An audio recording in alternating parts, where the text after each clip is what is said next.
it's Miss Ogechi here again. Welcome back to my YouTube channel, and today we'll be talking about a very crucial and eye-opening topic, and that is the causes of sudden collapse and death.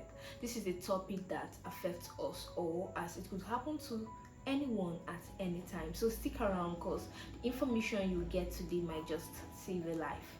We often hear about people suddenly collapsing and passing away, and it is often heartbreaking and shocking at the same time. But understanding the underlying causes is the first step towards prevention, and that is what this video is here to let you know. One of the commonest causes of sudden collapse and death is heart-related issues. Conditions like heart failure or heart attack can strike without warning, and it is crucial to know their signs and also to act fast. Conditions like asthma, allergies, or even choking can lead to sudden collapse. So understanding the symptoms and acting fast is key, just like I said in the previous point. Blood clots are underestimated. They could travel all the way to the lungs or even to the brain and cut off normal supply of blood to these organs, and can lead to serious medical conditions like stroke. It can even cause seizures, and this can now lead to a loss of consciousness. Like I said before, understanding the symptoms of these conditions and acting fast could save a person. Now, for people with high level of blood sugar, that is diabetes, it is advised that you keep your blood sugar level at the optimal range. Now, before you take any of the anti-diabetic medications, do well to check them, because when you take them and your blood sugar level is already at the optimal range, it could bring it low, and then could also lead to sudden collapse. Now, for people with hypoglycemia, it is advised that you keep your blood sugar level at the optimal range. Eat enough energy giving foods and foods that contain calorie, food that will boost your sugar level.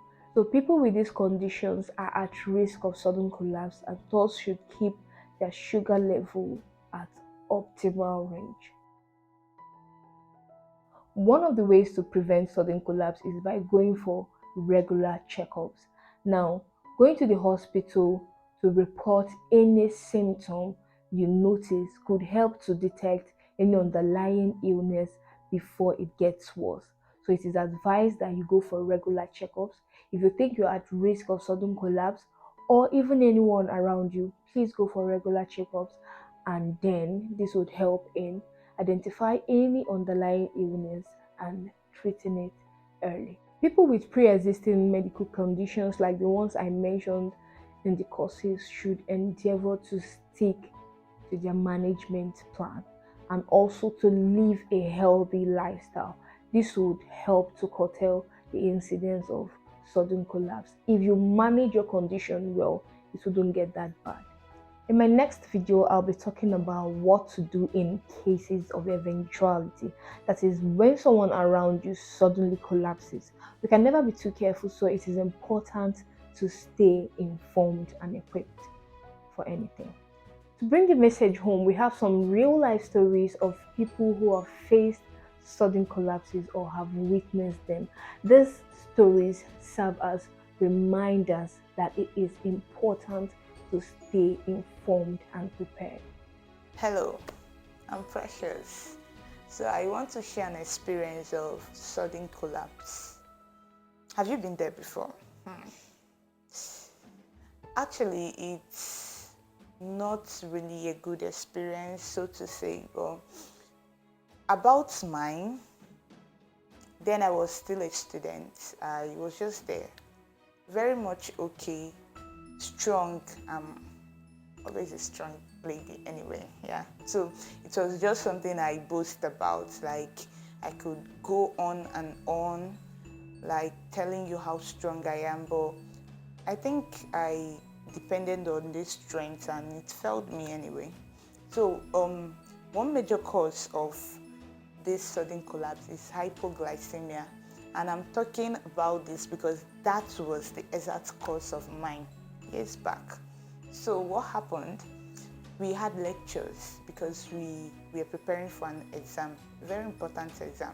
So in class, I was so strong, learning lectures upon lectures upon lectures upon lectures. Then after that, we went to the ward to practicalize everything we've learned in class.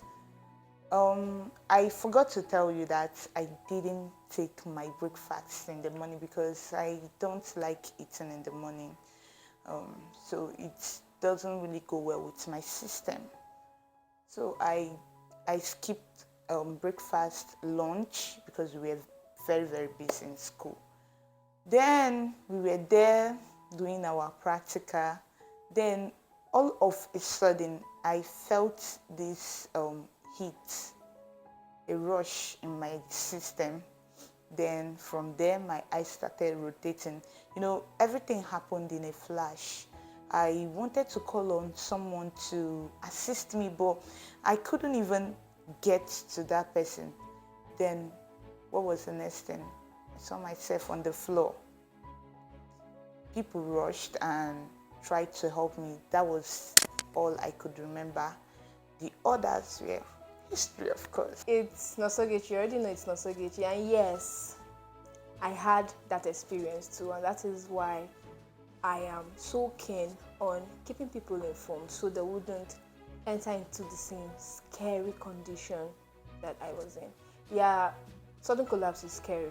It is very scary. Now, this is how mine happened.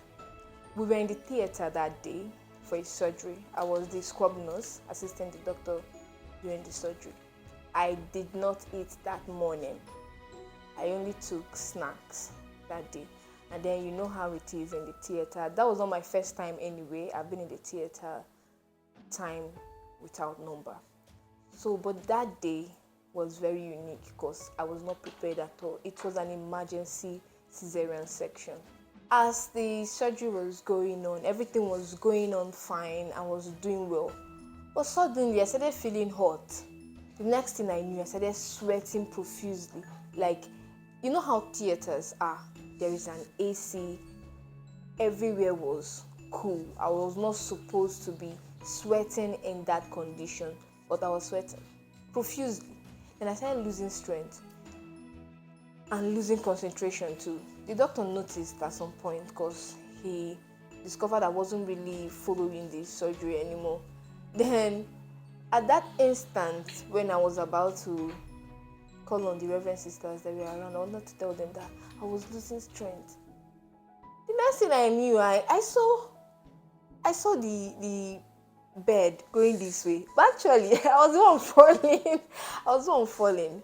And I'm just thankful that there was someone nearby who held me, because I would have hit my head on the floor and that would have been another story all the same. I would have had a bleeding or even contusion. In fact, it would have been anything.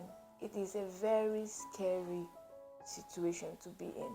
Immediately I fell, someone called me and they started resuscitating me. They gave me fluids and all, and well, I'm alive. That's why I'm telling you this. That's a wrap on today's video. I hope you found it valuable and it inspires you to take a proactive approach to your health and safety. If this is your first time coming to the channel, don't forget to subscribe and do well to give our video a thumbs up, also comment and share. Till I come your way next time, remember that knowledge is the best prevention. Thank you for watching this video. Bye.